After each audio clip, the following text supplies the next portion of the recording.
They are at the moment facing a real crisis. Meghan and Harry's crisis, completely of their own making, is they have no major projects, no major money earners. And so they're more desperate than ever. Well, Meghan herself. And Meghan herself. In the months before she met Harry, was setting up. Let me be absolutely clear about something.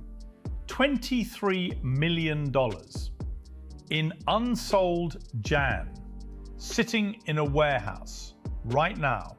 A charity, her charity. Implosion of the Sussexes. Meghan Markle's Archewell charity scam and As Ever lies have finally been exposed, and an astonishing double blow for the fake Dutch. Officially declared delinquent by the state of California.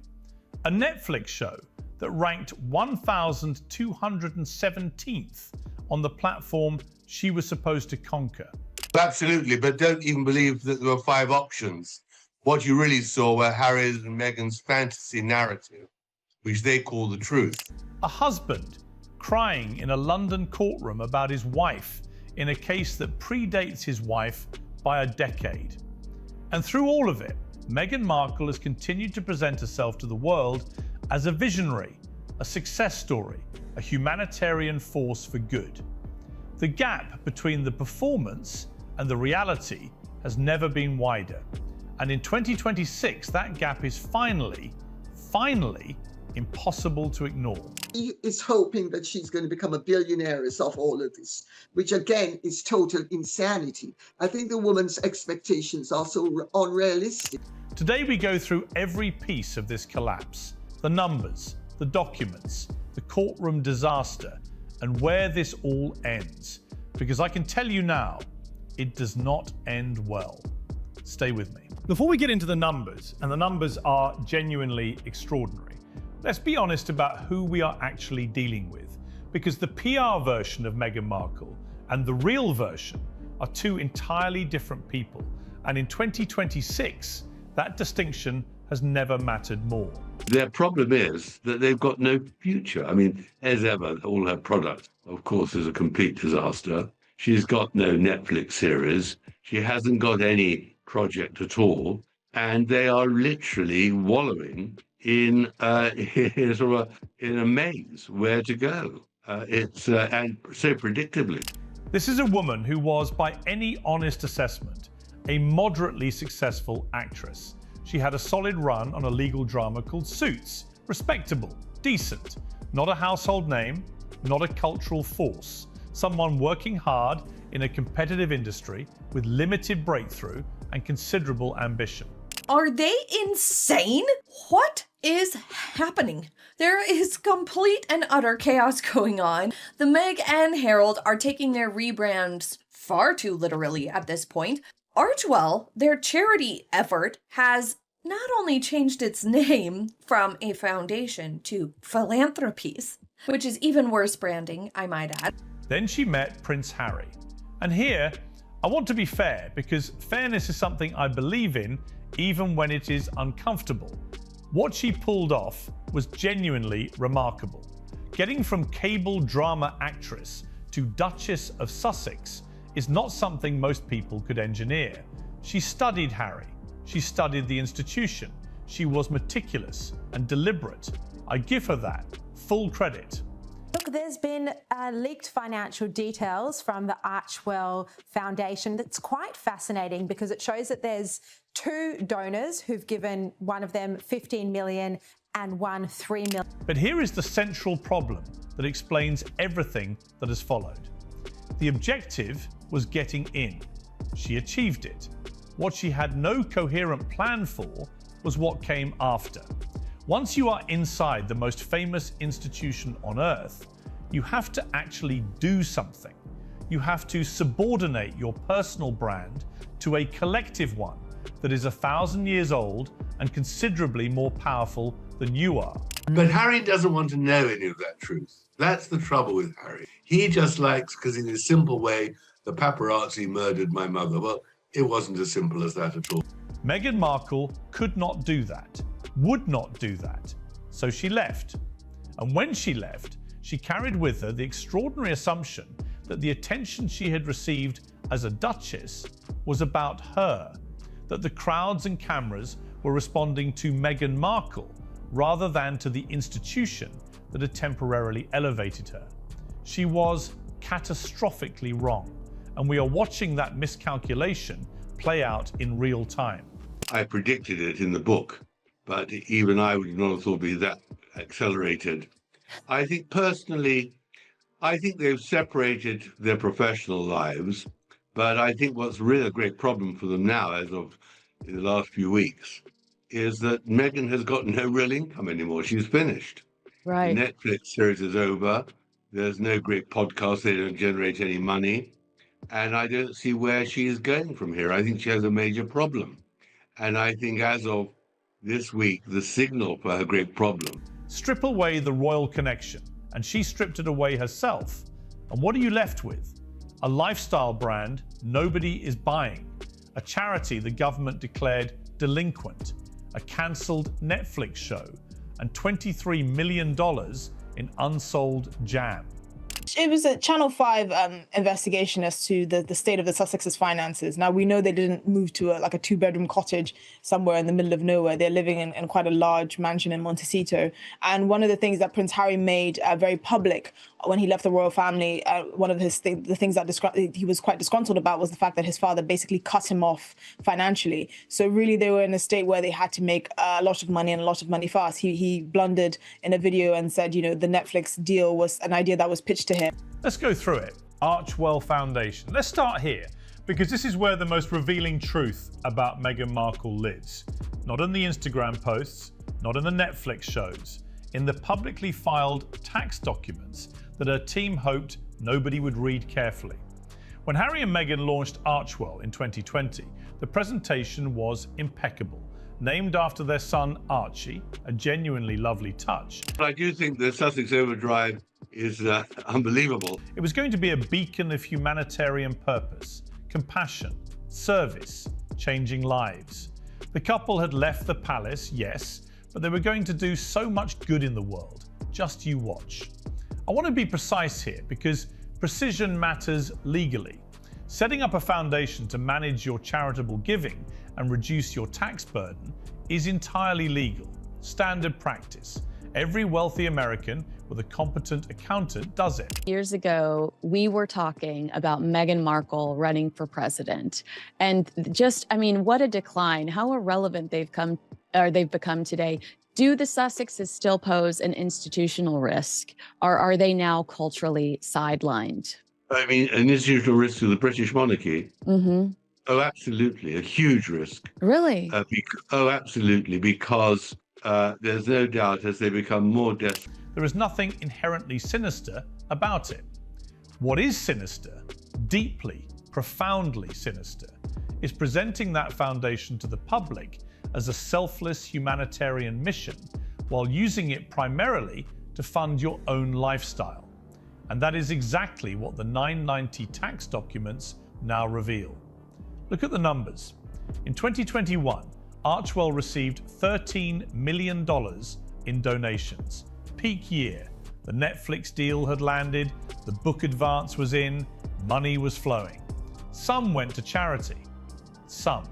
Extraordinary that the non-disclosure agreements are so draconian, so watertight, that nobody dares sell their story. I mean, that is what's quite astonishingly clever of Meghan and her lawyers to protect their reputation and all the dreadful things that have happened in Montecito behind the high walls. But my book reveals a bit more about that, my future book. But that's a teaser. By 2024, donations had collapsed to $2.1 million, down from $5.3 million the previous year. And here is the number that should make you sit up straight. Total expenses that year were $5.1 million. They brought in $2.1 million and spent $5.1 million. That is not a charity operating responsibly. That is a financial emergency dressed in humanitarian language. Do you think the problem with Meghan is that she never actually says anything in interviews? It is so carefully controlled, so carefully chosen what she's going to say that she says really pretty well nothing. Now, is it because she's got nothing to say, or is it because she is fearful that if she did move off the benign script, she would actually get into real trouble? I think it's the latter. She is clever enough to know that to retain her mystery and status, she should reveal nothing about herself. But the truly damning detail is this. Of that $5.1 million in expenses, how much went to actual charitable causes? $1.25 million out of $5.1 million. The remaining $3.85 million went to salaries, security, travel, and what the documents blandly call administrative costs. Revealed how catastrophically bad things are going for Harry and Meghan. Archewell is essentially done. Any aspect of their charity has essentially collapsed completely, and it's been revealed for what it really always was, which is a publicity stunt. They were completely and utterly willing to throw aside the people they were supposed to help, and now we have the situation where it's all their art. It's just artifice. It's just there for show, and Harry and Meghan just don't have a lot of hope going into 2026. The security bill alone reportedly runs to $2 million a year, paid out of a charity. Now look at the staff. At its peak, Archewell employed 5 people. By end of 2024, 2. 3 people let go. 60% of the entire workforce. During what Meghan's team called a rebrand. They changed one word in the name, foundation, to philanthropies, as though that linguistic sleight of hand would fix the fact that the money had run out. Not Harry and Meghan, and she didn't want to play second fiddle. That is so true. The dismissed staff were reportedly told the charity was closing. Then Meghan's team contradicted that. Then the website went dark. This is a pattern I have observed across 20 years of covering powerful people in trouble. When the story unravels, step 1 is controlling information. Take down the website, change the name, get a spokesperson out front, hope the news cycle moves on. It did not move on. Tom Bauer tells a completely different one, according to Bauer and the Foundation's own publicly filed 990 tax documents, which you can look up yourself. Here's what actually happened with that money. In 2021, Archewell received $13 million. That was their peak. The state of California issued Archewell a formal delinquency notice. The foundation failed to file required documentation correctly and was officially not permitted to raise or spend money. Want to get into the details of this, Brittany, because the details here matter, given that everything Harry and Meghan do is topspin, trying to convince the world, and very often the mainstream media are sucked in, that everything's okay, but it's really not. And the first revelation in regards to Archewell is that the charity is down to just 2 staff. A charity run by a woman who presents herself as a global humanitarian was declared non-compliant by the state in which it operates. They are using Archewell to fund their lifestyle, not to change the world, because the security bill alone said to be around $2 million a year, with money flowing out of the charity. So Archewell actually recorded total expenses of $5.1 million, according to its latest 990 form. Salaries for 2024 were listed at $913,000. Expenses were up 54% year on year, soaring from $3.3 million. That is not a bookkeeping error. That is a catastrophic failure of basic governance. And the rebranding into a fiscal sponsorship model, which conveniently reduces public financial transparency, tells you everything about how worried they are about what those documents reveal. I will let you draw your own conclusions. Other expenses recorded at $2.9 million. Meanwhile, donations and grants to the group dipped from $5.3 million in 2023 to $2.1 million in 2024. Insiders skeptical of how Archwell, which doled out $1.25 million in grants in 2024, can continue.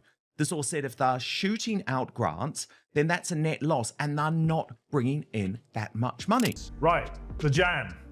I say that without even a trace of irony, because the as ever situation is simultaneously one of the most spectacular business failures I have encountered in 20 years of journalism, and one of the most perfectly instructive examples of how Meghan Markle's mind works. When As Ever launched in April 2024, the coverage was breathless. Meghan's jam sells out in hours. The Duchess takes the lifestyle market by storm. She was positioning herself as the next Martha Stewart, a domestic goddess with royal pedigree, business savvy, and an aesthetic sensibility the world had been waiting for. I believe it is clear exposure of what Archwell really is. A PR project, nothing more. It's disgusting. It really is, Dan. And one of the things is that Harry and Meghan have always said service is universal. They're going to be doing charity in the States and all these things. And it's just completely and utterly false. It was just a lie from the very face of it. And we've seen this endlessly. Meghan praises herself constantly for being this great humanitarian. But when you really think about it, what has she done? I mean, even before she married Harry, she was part of World Vision. Here is what actually happened. A sharp-eyed observer discovered a glitch on the As Ever website. If you added a sufficiently large quantity of any product to your shopping cart, we're talking absurdly large quantities, the site would reveal the actual inventory in stock, the real numbers, not the press release numbers, the warehouse numbers. I find really abhorrent. Well, I go further than that. I mean, all those things can be excusable as youth and all the rest of it. But the support of Meghan in her full story about the conversation, which was banter, and I know that from first hand, and was really inconsequential, to support that, that was his act of folly, because he was already a grown man at that stage. He knew the consequence of it. He was pretty grown when he... What they found should serve as a business school case study for generations to come. Meghan Markle is currently sitting on $23 million worth of unsold product. $23 million in a warehouse going nowhere. The specifics are important, so let me give them to you.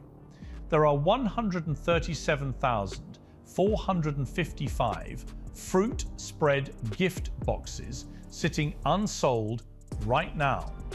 How many of those sold in a recent 24-hour period? Have a guess. Go on. 26. 26 jars in 24 hours. Tom Bauer calls this kind of maneuvering a pattern. When things go wrong, the story changes. The website disappears. A spokesperson steps in. And the couple hopes nobody's paying close enough attention. But people are paying attention. The state of California issued a delinquency notice, meaning Archwell failed to file required documentation correctly. I am not a mathematician. I went to a perfectly good school, but numbers were never my strongest suit. But even I can calculate that at 26 sales per day, clearing 137,455 units will take approximately 9 years. 9 years. And these are perishable goods, jams, spreads, preserves, things with expiration dates. In 9 years, they will not be artisanal lifestyle products. They will be science. And was technically not permitted to raise or spend money. Some lies is the fact that Harry and Meghan, when they do have a camera in front of them and when they are in a position to communicate with the public, they're not promoting that charity. They're typically complaining about what's going on in their lives or what happened 4 years ago. So people don't know that there's an opportunity there to collaborate with them and make the world a better place with their charity. She also has 44,000 units of orange marmalade going nowhere, 62,000 signature candles featuring her birthday apparently, because nothing says please purchase me quite like a candle commemorating someone else's date of birth, 80,000 containers of flower sprinkles, 39,000 peppermint teas, Now, here is the part that I find most instructive. Not the failure itself, spectacular as it is, but how the failure was engineered. They haven't been back since. Why wouldn't you nurture that popularity? It's nothing they do makes sense to me. That original sellout, the one that generated all the wonderful headlines, was manufactured. She released perhaps a few hundred units, just enough to sell out quickly, just enough to create the sold out in hours narrative that her PR team could then feed to every lifestyle magazine willing to print it without asking a follow-up question. And then she used those headlines, those fraudulent metrics of demand, to justify ordering hundreds of thousands of units from manufacturers. She confused a curiosity purchase with a loyal customer base. She thought that because people wanted to see what the fuss was about, the way you crane your neck at a traffic accident, that they were going to become devoted, repeat buyers of a $36 jar of fruit spread. They were not. We come to was never, as Lady Colin Campbell has christened Meghan Markle's lifestyle business. Now, Brittany, you have been on this right from the start. It has been obvious that this business is a disaster. One reviewer, whose honesty I genuinely admire, described the taste as similar to Smucker's. For those unfamiliar, Smucker's is a perfectly decent supermarket jam that retails for approximately $4. Meghan was charging $36 for Smucker's in a prettier jar with a lifestyle philosophy attached. So much of the smoke and mirrors in the early days of the launch of that business was connected to the scarcity strategy, which meant that virtually no product was put on sale, right? So that it would sell out. And so that she got the good headlines, or what she thought was the good headlines. But now, the true extent of the stock available for As Ever has been revealed. The entire enterprise was built on the same fundamental error that defines everything she does. She confused the attention with the substance. People were interested in the Duchess of Sussex's jam. They had no particular interest in Meghan Markle's jam. Will it take Meghan Markle 9 years to get through her signature fruit spread gift box stock? That's seemingly what the math says, as an error in her As Ever website allows customers to not only see the entire amount in stock, but purchase them to the tune of over $5 million.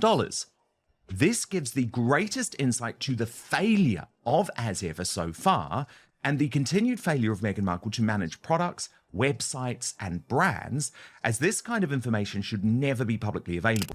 The moment you remove the royal gloss, and she removed it herself, you are left with a middle-of-the-road product at a luxury price point, backed by someone whose personal favorability ratings are, to put it charitably, challenging. While this is just a small snapshot and not an overall indicator, it seems to confirm what many have suspected. Meghan Markle's As Ever gamble was a time suck and a money drain.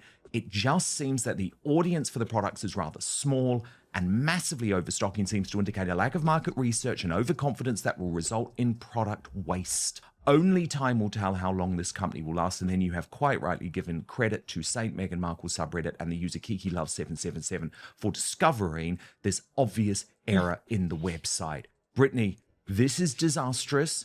This is catastrophic. It proves what you have been saying for some time, that As Ever is a flop, is a disaster. But the fact that this has been allowed to happen, Brittany, shows you what a shoddy, substandard, amateur hour business Meghan is running. $23 million in a warehouse, 26 jars a day, 9 years to sell through perishable stock. In 20 years of broadcasting, I have covered a lot of business disasters. This one is genuinely in a category of its own. Netflix, the $100 million deal that was supposed to transform them into global content powerhouses. When it was announced, the coverage was, again, breathless. Harry and Meghan were going to create content, tell stories, challenge narratives. They were going to be a creative force. The deal was proof, their supporters insisted, of their extraordinary global value. I was skeptical then. I am even more vindicated now. It really does. I was shocked, Dan. Like when I first initially saw this post on X about it, I was like, no, there's just no way. Because there's so much misinformation out there about Harry and Meghan in some ways. But then I was actually putting the numbers in and you're getting stock counts. And I'm like, you should never, ever see that on a website. And in case, unless they have like 1 or 2 left, they will let you know that. But to have potentially 37,000 fruit spreads sitting out there is astronomically bad. And to move them so slowly, again, this was just anecdotal, is insane. And to think that the website is so poorly constructed that you can see any of this information, again, just proves how poorly managed this business is, how much of a terrible businesswoman Meghan Markle is, and how much she didn't put any forethought into this and how little it's. Netflix did not sign that deal because they believed in Harry and Meghan as content creators. Netflix signed that deal for access. They wanted a Princess Diana documentary narrated by her son. They wanted a tell-all if the marriage fell apart. And there were people at Netflix, I suspect, who considered that a reasonably likely outcome. They wanted royal secrets, royal drama, royal proximity. The content itself, the shows, the lifestyle programming, was always a means to an end. And the content proved that theory embarrassingly correct. Well, I'm hearing that they have huge financial problems. That you know, they are eating into capital, and that they sort of, to an extent, been for much of their marriage into some capital, and also he doesn't have that amount of money. People seem to think that because he's the king's son, he's rolling in money. He never was. I mean, in terms of Jeff Bezos or Bill Gates, he's poverty stricken, but they have financial problems. And a part of those financial problems are that Netflix is not funding the manufacture of the produce. The way Harry and Meghan presented the deal was that they would be partners with Netflix. With Love Meghan, her master plan, her lifestyle platform, her vehicle to establish herself as the authentic, warm, relatable domestic goddess she has always believed herself to be in her heart of hearts. It ranked 1,217th on Netflix. Not in the top 10, not in the top 100, not in the top 1,000. 1,217th out of all available content on the largest streaming platform on Earth.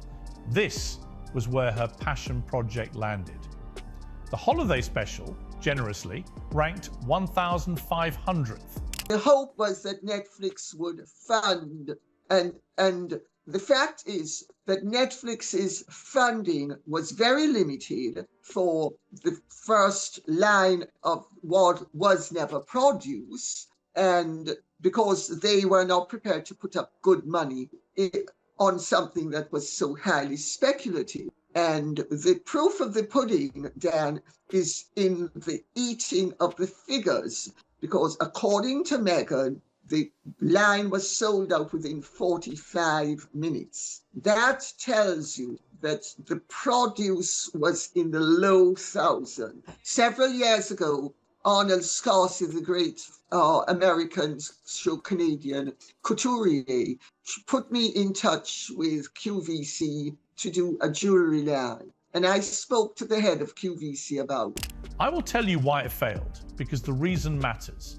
Meghan Markle has nothing to say. I do not mean that cruelly. I mean it analytically. No original perspective, no genuine expertise, no authentic warmth. What happens in situations like that is that you have to fund the merchandise, which has to be at, they figure, well, it might sell 30,000. So you might then say, well, we'll will buy in 25,000. So the stock has to be there for when the merchant is merching the merchandise on the television or on Netflix or wherever it's going to drop. Everything on camera is calculated and rehearsed to a degree that makes it feel like a performance, because it is one. People who worked on the show described her as obsessive about her appearance in every frame, to a degree that actively destroyed the warmth she was attempting to project. Real cooks tie their hair back. Real hosts are spontaneous, occasionally chaotic. Meghan wanted every shot to look like a magazine cover. The result was someone performing the role of lifestyle host rather than being one. Martha Stewart built a genuine empire because she genuinely loves what she does. Ina Garten is beloved because she seems like someone you actually want cooking for you. Meghan seemed like someone who had studied Ina Garten and decided to play the character. That is the difference between first and 1,217th. Prince Harry broke down in big boy tears as he gave some testimony today in his lawsuit against the Daily Mail, claiming that they have made his wife's life an absolute misery. Well, Harry, I'm sorry, why does that have any bearing on this case at all? You're talking about articles that were written between 2001 and 2013, 3 years before you allegedly met your wife. So what does Meghan have anything to do with this trial? Well, as the answer turns out, it has everything to do with Prince Harry's motivation and his miserable existence right now, because his wife is miserable, she's making his life miserable, and everybody's living in absolute misery. And one more thing that deserves to be said plainly. While filming this show about family, warmth, and love, Meghan's father had his leg amputated. She did not visit. She reportedly did not even call. And she expected the world to celebrate her family values. The hypocrisy is not just staggering, it is disqualifying. Netflix has cancelled With Love Meghan. There will be no third season. There was not really a second season. That was one season split in two, but we will let that pass. The remaining first look arrangement is slow ghosting. The door left technically ajar while Netflix quietly backs away. No announcement, just silence. The entertainment industry's version of not returning someone's calls and hoping they eventually get the message. They have gotten the message. I've never believed that my life is open season to be commercialized by these people. To act in the public interest is to interest the public. I fundamentally reject that. Having my life, like others, commercialized in this way since I was a teenager, delving into every aspect of my private life, listening to calls, blagging flights so they could see where I was going. It was a time when everyone was in competition with each other. While Meghan's empire was collapsing in California, Harry was in London, doing his absolute level best to make everything considerably worse. And I say that as someone who has met Harry, who understands something of his history, and who genuinely wishes things had turned out differently for him. Harry was testifying in a lawsuit against the Daily Mail, a case about alleged phone hacking between 2001 and 2013, before Meghan, before he knew Meghan existed. A case about his life, his privacy, his experiences as a young prince navigating a voracious British press. And yet, in the middle of his testimony, in a court of law, under oath, Harry started crying, his voice breaking, and he said, "They have made my wife's life an absolute misery." His wife, in a case about events that predate his wife by a decade, a case with no legal relevance to his wife whatsoever, a case where mentioning his wife is strategically counterproductive and emotionally revealing in ways I suspect Harry did not intend.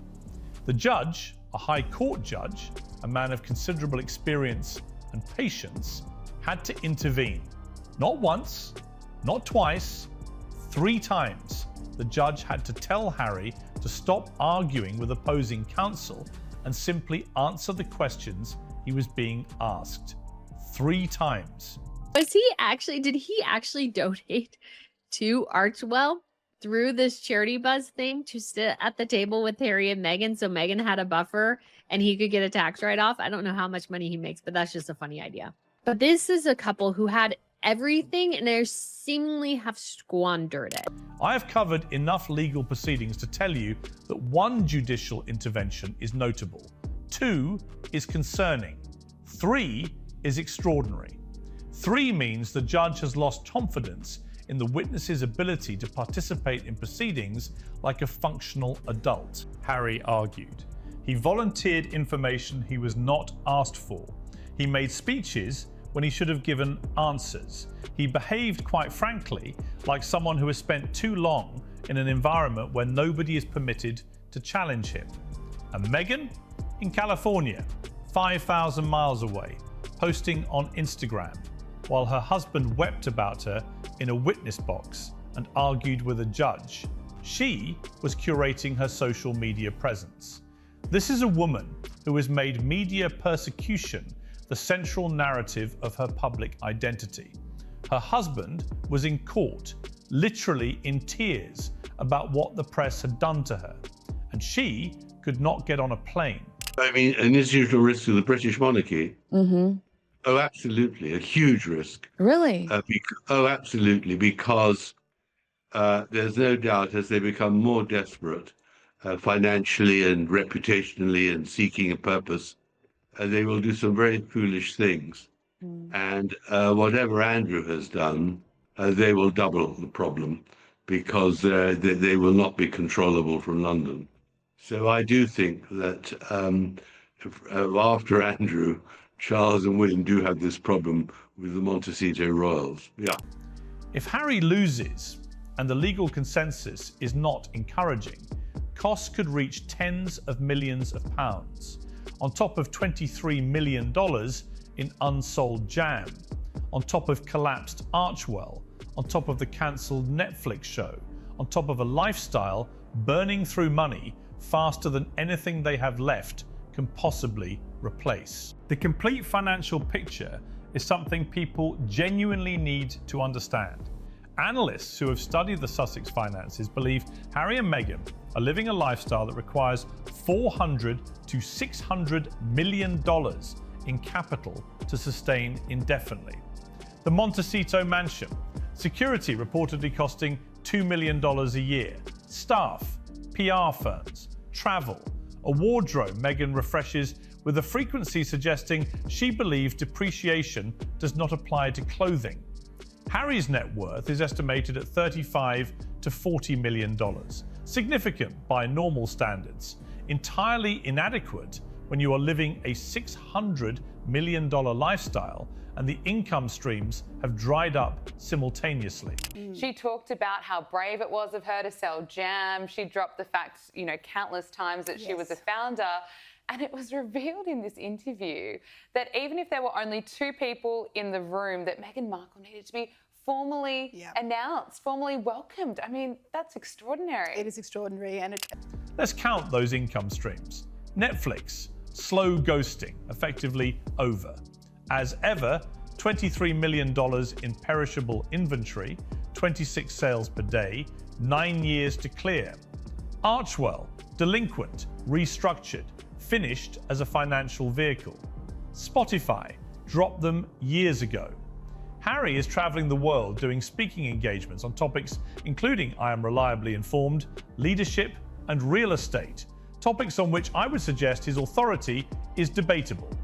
But speeches do not cover a $14 million mansion.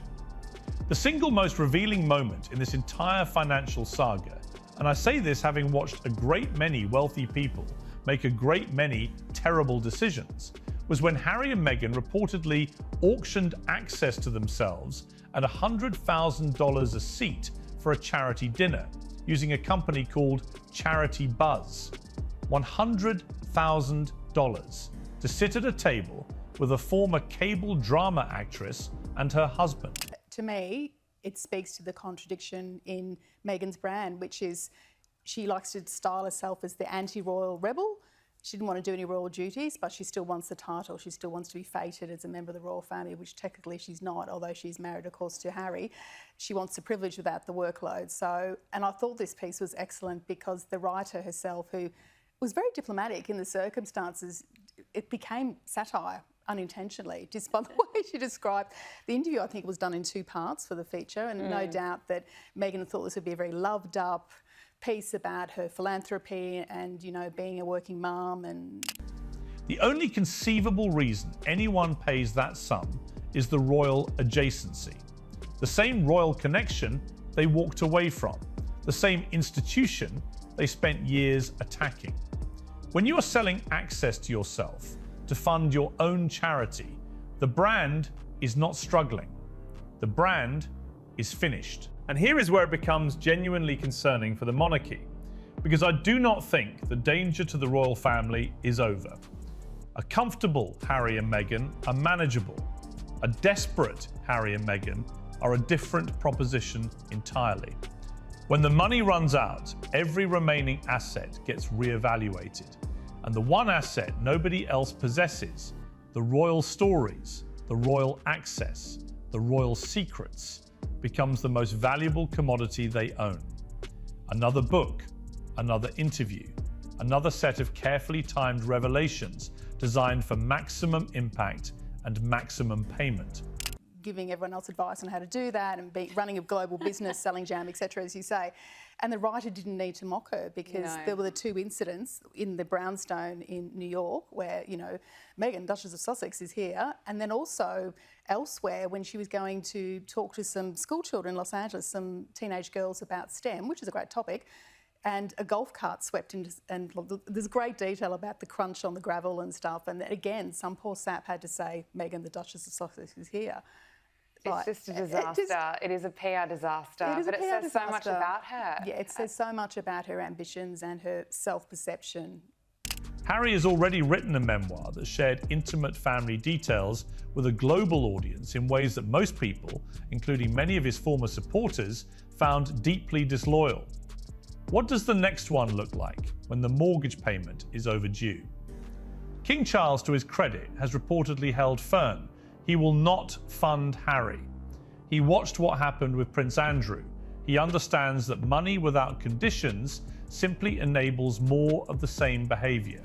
And despite Harry invoking my father's grandchildren in open court, children that the king has reportedly never properly met, who live 5,000 miles away in California and are kept from their extended family, Charles has not moved. That is the right call. It is the only call. So, where does this end? I've been covering Meghan Markle since before most people knew her name. I said early on that this story would not end well. I was called bitter, jealous, obsessed. I was accused of racism, of misogyny, of every ugly motivation people reach for when they want to avoid engaging with the substance of what is being said. I was right. The numbers confirm it. The documents confirm it. The warehouse full of $23 million in unsold jam confirms it. Harper's Bazaar, yeah. It certainly is. I mean, some of the claims that she made, how brave she was being, selling jams, being a working mum. It's painful to read. It's painful. Yeah. Now, royal author Robert Jobson has revealed new details on why King Charles might have kept that meeting with Prince Harry quite brief after announcing his cancer diagnosis. He claims that the palace actually made up a medical procedure to wind up King Charles's meeting with Prince Harry after the cancer news. He wrote, he didn't actually have to have a procedure. He had to go on a helicopter to Sandringham, but it meant that the meeting had to be cut down. Is that right? Here is what I believe. Netflix is effectively over for them, as ever is effectively over. Archewell, as they conceived it, is over. The speaking circuit keeps the lights on temporarily. It is not a long-term solution for people living a $600 million lifestyle on a $40 million fortune. What comes next will be driven by desperation. More attempts to monetize the royal connection they claim to have escaped. More victim narratives in whichever outlets will still platform them without asking obvious follow-up questions. But here is what is genuinely different about 2026. The audience has moved on. Not with anger. Anger requires sustained engagement. With indifference. The Oprah interview was once a bombshell. Now it is an embarrassment. The documentary was once controversial. Now it is forgotten. The memoir was once a sensation. Now it is discounted. $23 million of unsold jam. A charity declared delinquent. A show ranked 1,217th. A man arguing with a judge about his wife in a case that predated his wife. Meghan Markle walked away from the most powerful institution on earth because she believed the attention was about her. In 2026, we have the definitive answer to that question. And the answer is sitting in a warehouse in California, slowly approaching its expiration date. That is my view. Drop yours in the comments below. Subscribe if you are new here, because as I said at the start, this story is not over, not by a long way.